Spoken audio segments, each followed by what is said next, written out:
있게 하여 주옵소서. 하나님 감사합니다. 예수님 이름으로 기도합니다. 아멘. 할렐루야. 주 예수 그리스도 이름을 찬양합니다.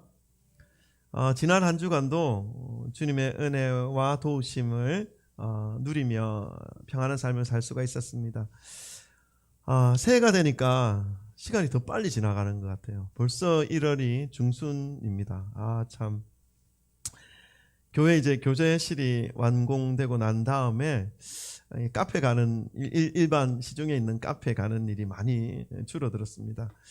혼자 이제 말씀을 준비할 때도 간혹 카페 가기도 해서 가서 이제 하기도 했는데 여기 오면 되니까 거기 갈 일은 별로 없죠. 가끔 또 이제 카페에 와서 맥심 커피 한 잔 마십니다. 바쁜 와중에도 이제 여유를 즐길 수 있어서 참 좋다라는 생각이 듭니다. 혼자 음악을 틀어놓고 사색을 즐기기도 하고 말씀을 보기도 합니다.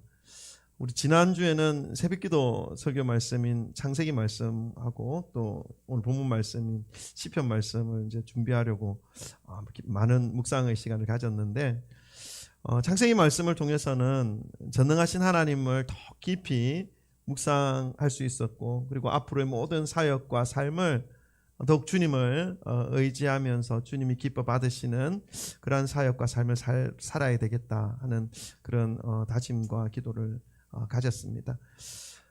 시편 말씀을 묵상하면서는 다윗을 비롯한 이 시편의 기자들의 마음을 공감하는 시간을 가졌습니다.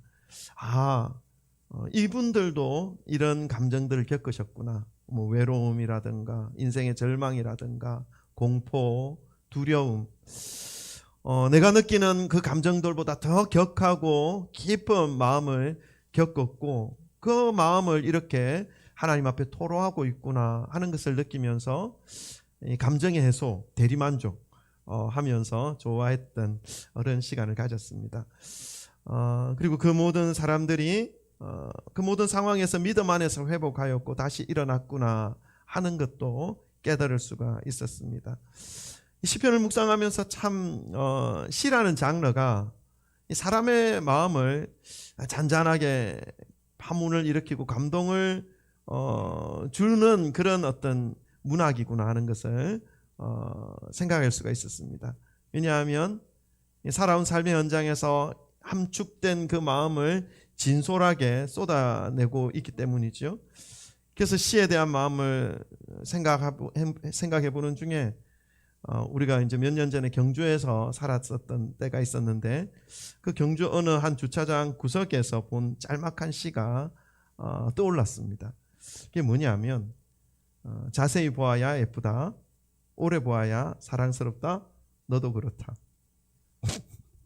네, 경주 법문단지 그 입구에 그 500년 백숙집이 있는데 그 주차장 그 모퉁이에 나무 팻말로 세워져 있었던 시가 기억이 났습니다. 여러분, 오늘은 우리 옆에 분에게 이렇게 고백해 드릴까요? 자세히 보아야 예쁘다. 따라해 봅시다. 시작. 자세히 보아야 예쁘다. 오래 보아야 사랑스럽다. 너도 그렇다? 네, 우리 한 번 더 합시다. 자세히 보아도 예쁘다. 오래 보아도 사랑스럽다. 너도 그렇다. 할렐루야. 네, 이 짧은 시에 대하여 좀 알아봤더니 나태주라고 하는 시인의 풀꽃이라는 시였습니다. 그래서 나태주 시인도 한번 찾아봤습니다. 그랬더니 연세가 아주 지극히 드신 어르신인데 지금도 강의를 다니시면서 사람들의 그 메마른 심령에 인생의 의미를 시로 실어서 표현하는 일들을 하고 있는 모습을 볼 수가 있었습니다. 오늘 성경인물 중에 그 마음을 하나님 앞에서 시로 표현하고 또 시로서 찬송한 이 다윗이 기록한 시 중에 한 편을 함께 살펴보기 원합니다. 아마도 지금 이 시대뿐만 아니라 앞서간 시대, 앞으로 다가올 시대 중에서 모든 시대를 통틀어서도 가장 많이 읽혀지고 암송되어질 수 있는 그런 시라고 생각이 듭니다. 바로 시편 1편의 말씀입니다. 시편 1편 말씀은 다윗이 하나님과 동행한 일생의 삶을 통해서 깨닫고 계시받은 바를 진실된 마음으로 기록한 시입니다. 그렇기에 그 한 구절 한 구절을 깊이 읽고 묵상하면 이 땅에서 살아가게 될 때에 우리가 어떤 마음과 어떤 모습으로 살아가야 할 것인지에 대해서 지혜를 주시는 하나님의 은혜를 경험할 수가 있습니다. 3000년 전에 이 땅에서 살아간 사람의 시로 느껴지기보다는 지금 바로 옆에서 인생을 모두 살아본 믿음의 선배가 자신의 일생을 통한 하나님에 대하여 고백해주는 그런 시처럼 여겨집니다. 아무도 알아주지 않았던 목동으로서의 인생도 살아보았고, 적장을 무찌른 용사로서 나라를 구원한 영웅으로도 살아보았고, 왕에게 미움과 시기를 얻어서 누명을 덮어쓴 역적의 삶도 살아보았고, 무시받은 그 비류들의 그 억울함과 약함을 모두 품어주는 리더로서의 삶도 살아보았고, 수많은 고난과 위기를 뚫고 통합 이스라엘의 2대 임금으로 등극하여서 이스라엘 왕국을 세계의 부러움을 받을 수 있을 정도로까지 발전시킨 왕으로도 살아보았고, 자신의 권력 다툼으로, 자식들의 권력 다툼으로 자식에게 죽음을 당할 위기까지도 처해보았고, 일생일대의 뼈아픈 실수로 나라 전체의 어려움을 겪게 하기도 하며 모든 인생의 쓰고 단맛을 경험하며 살아본 이 다윗 임금이 시편 1편 그 1편에 자신의 삶을 표현하고 있습니다. 오늘 이 말씀을 통해서 하나님을 따르고 섬기는 삶이 어떤 삶인지, 하나님 앞에서 복을 누리는 삶이 어떤 삶인지 함께 깨닫는 시간을 가지기를 소망합니다. 시편 1편 말씀은 세상을 살아가는 두 분류의 인생과 그 인생의 결말을 가르쳐 주는 것으로 끝을 맺고 있습니다. 하나님을 따르는 사람과 세상을 따르는 사람들의 각각의 모습입니다. 결국 하나님을 따르는 사람으로서 살아갈 것인지 세상을 따르는 사람들 중에 한 사람으로 살아갈 것인지 결정하라는 메시지를 던져주고 있습니다. 오늘 이 말씀을 통해서 하나님을 따르는 한 사람 한 사람의 한 분 한 분의 삶이 되기를 주님의 이름으로 축원합니다. 먼저 1절을 우리 함께 살펴보겠습니다. 우리 함께 읽어볼까요? 1절 말씀입니다. 다 같이 읽습니다. 시작. 복 있는 사람은 악인들의 꾀를 따르지 아니하며 죄인들의 길에 서지 아니하며 오만한 자들의 자리에 앉지 아니하고. 아멘. 1절 말씀부터 이 두 부류의 사람을 분명하게 나누어서 그 살아가는 삶의 모습을 설명하고 있습니다. 가장 먼저 눈에 들어오는 단어가 있죠. 복 있는 사람. 그리고 그와 대조적인 단어들이 있습니다. 악인들, 죄인들, 오만한 자들이라는 단어입니다. 이 대조적인 단어들을 나열하였을 뿐만 아니라 그 수적인 부분을 표현하는 것에 있어서도 분리되어 있습니다. 복 있는 사람은 한 명이죠. 그러나 악인들, 죄인들, 오만한 자들 여러 명을 표현하고 의미하는 단어로 사용하고 있습니다. 이 단어 하나를 통해서도 예수님께서 말씀하신 말씀이 기억납니다. 마태복음 7장 13절 14절인데요. 이 말씀도 한번 읽어봅시다. 마태복음 7장 13절 14절 다 같이 읽습니다. 시작. 좁은 문으로 들어가라. 멸망으로 인도하는 문은 크고 그 길이 넓어 그리로 들어가는 자가 많고 생명으로 인도하는 문은 좁고 길이 협착하여 찾는 자가 적음이라. 아멘. 다윗이 살아가던 때나 예수님이 육신으로서의 삶을 살아가던 그 1세기 때나 지금이나 진리를 따르는 일, 하나님을 따르는 일은 많은 사람이 가는 길이 아니라는 것을 말씀하고 있습니다. 세상의 많은 사람들은 하나님을 믿으려 하지 않습니다. 오직 자신의 힘과 능력으로 자신의 꾀로 살아가려고 하지요. 하나님을 믿는 것조차도 말씀을 따르기보다는 자신의 생각과 꾀를 따라서 믿음을 세우려고 하는 것을 볼 수가 있습니다. 그런데 인간은 그 본성이 죄로 물들어 있기 때문에 자신이 만들어 놓은 그 꾀라고 하는 것은 이 죄와 연결되어 있는 본성에서 비롯된 것입니다.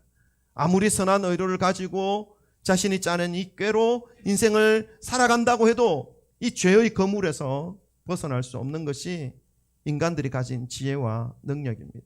그런데 이렇게 살아가는 사람들로 가득 채워져 있는 곳이 바로 세상인 것이죠.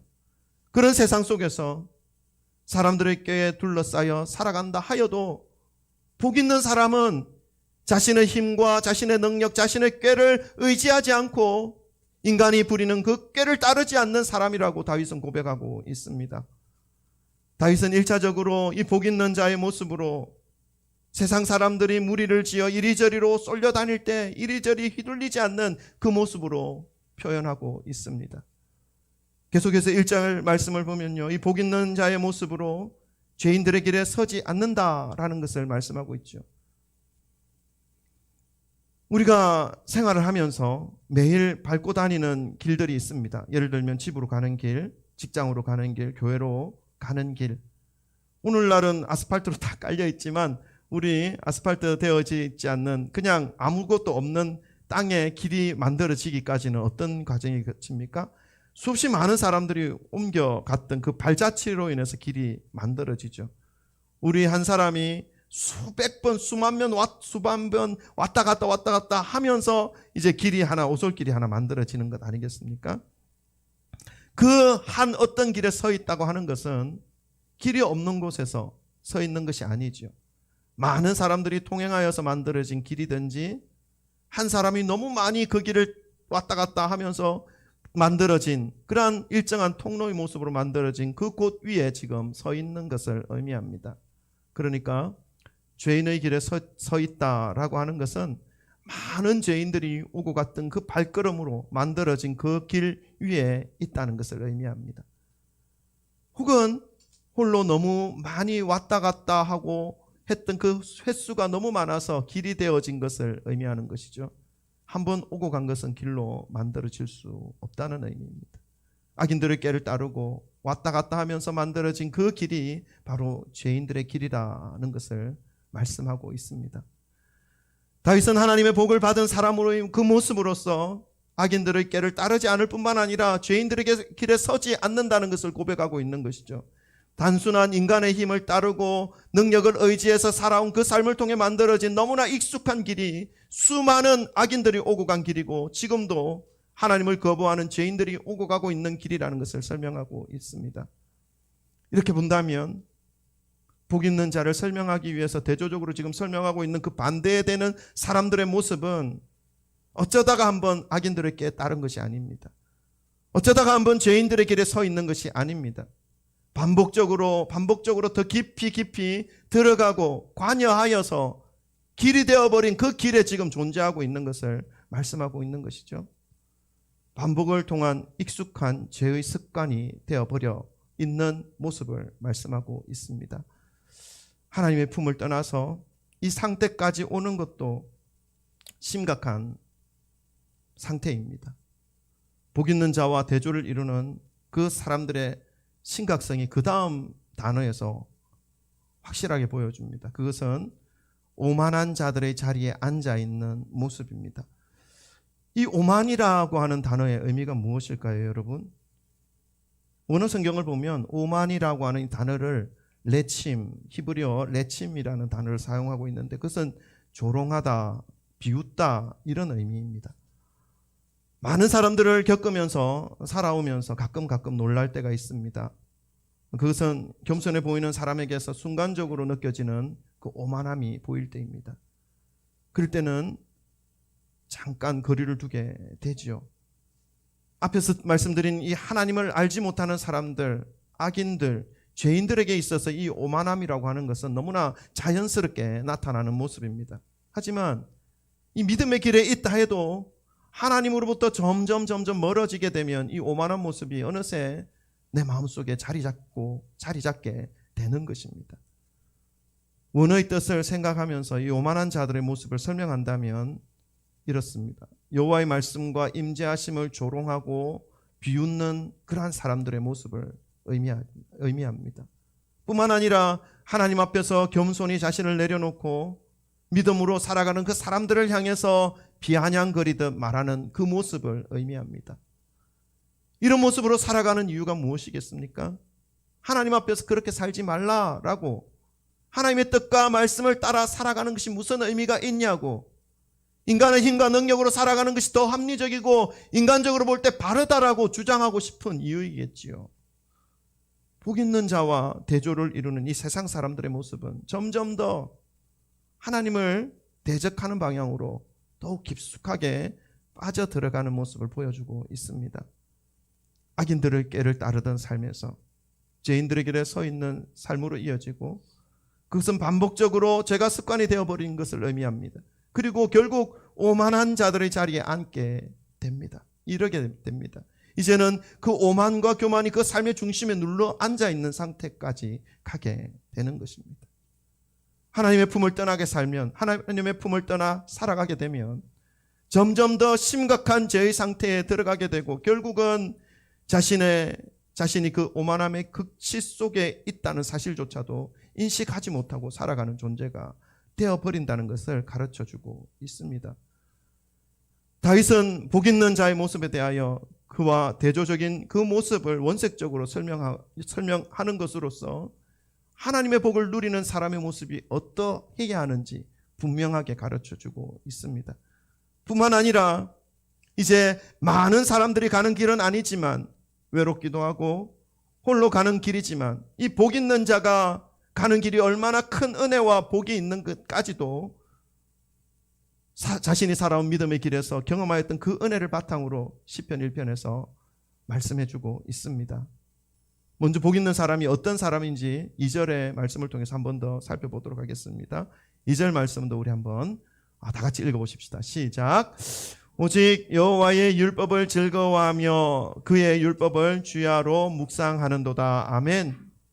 세상 온통 인간의 그 깨와 술수로 세상이 가득 차 있고 각자의 힘과 능력으로 살아가고 있지만, 이 복 있는 자가 살아가는 방법은 그것과 같지 않다라는 것을 말씀하고 있습니다.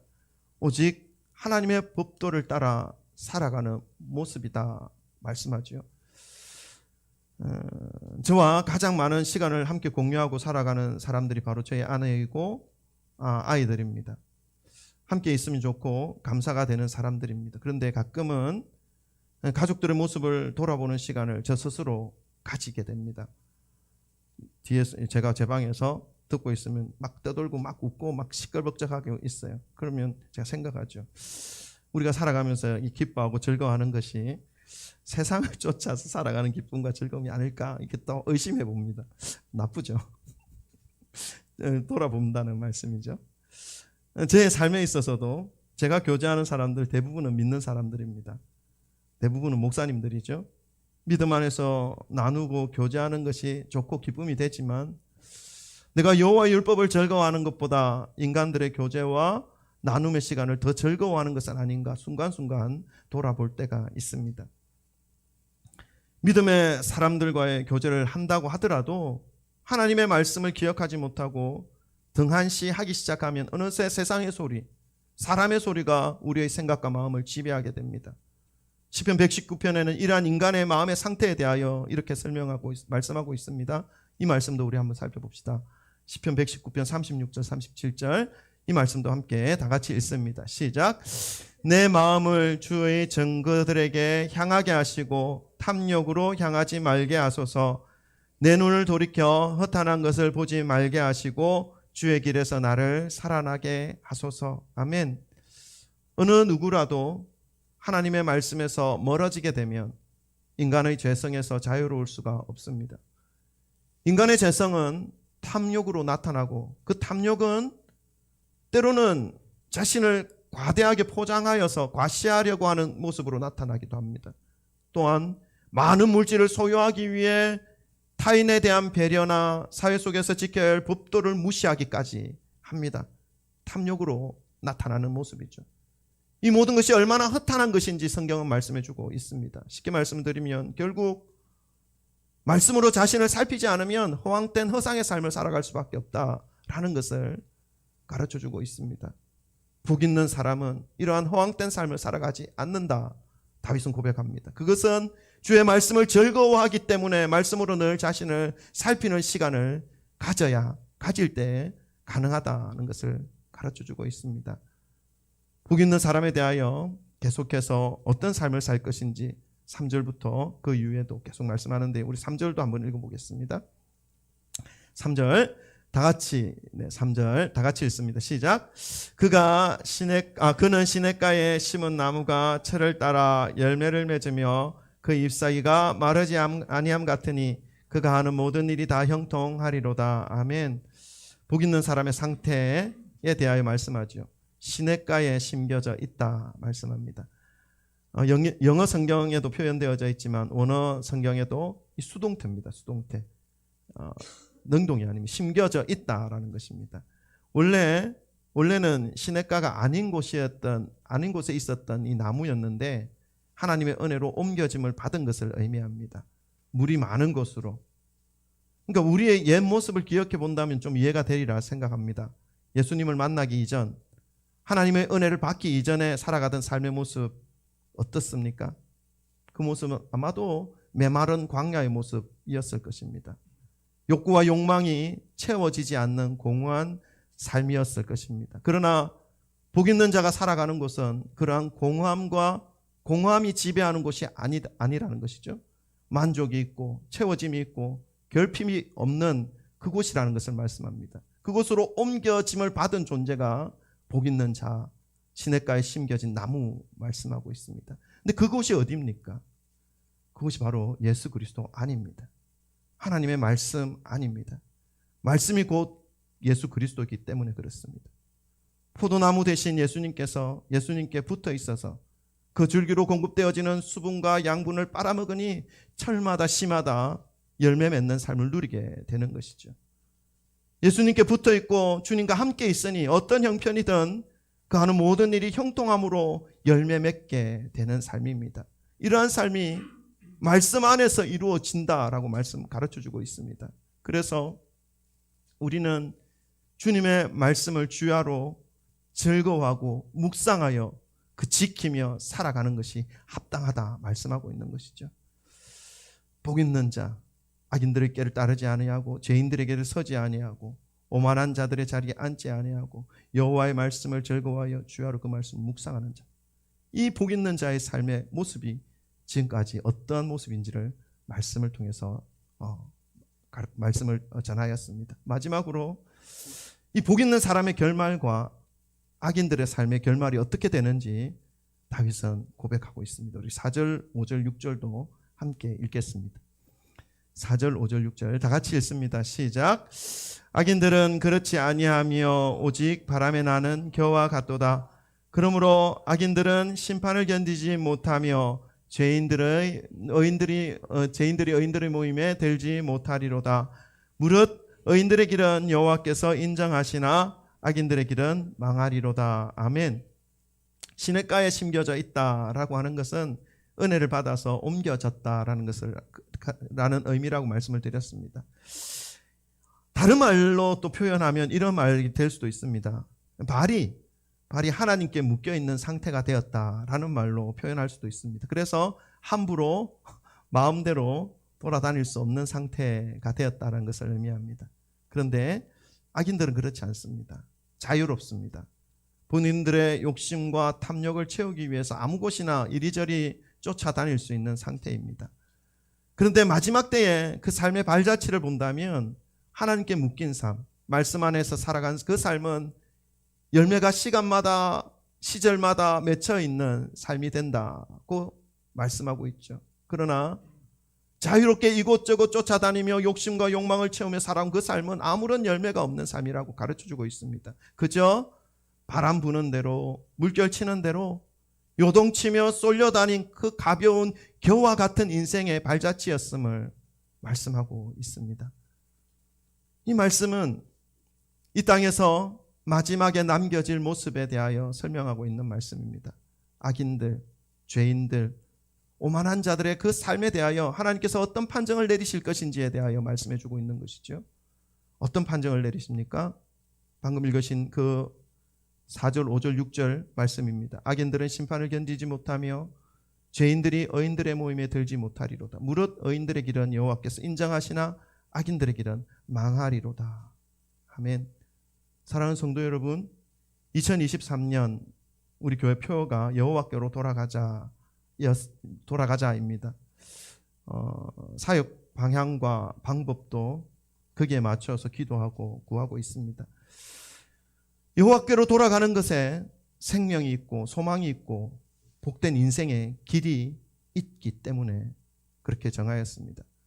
하나님이 진정으로 기뻐하시고 하나님이 인정하시는 그런 복 있는 자의 삶을 살기를 원하신다면 오늘 우리 시편 1편의 말씀처럼 매일 말씀과 함께 동행하시기를 주님의 이름으로 축원합니다. 세상은 자기께로 살아가는 사람들로 넘쳐나고 있지만 자신의 께로 살아가고 싶은 그 모든 욕구와 욕망을 내려놓고 그리고 우리의 모든 생각과 마음을 하나님께 올려드려 주님이 채워주시는 생명의 말씀으로 매일마다 체험받아서 올 한 해 2023년 주님과 함께 동행하는 형통의 은혜를 그 복을 받아 누리시는 저와 여러분 되시기를 주님의 이름으로 축원합니다. 기도합시다. 복 있는 자는 악인들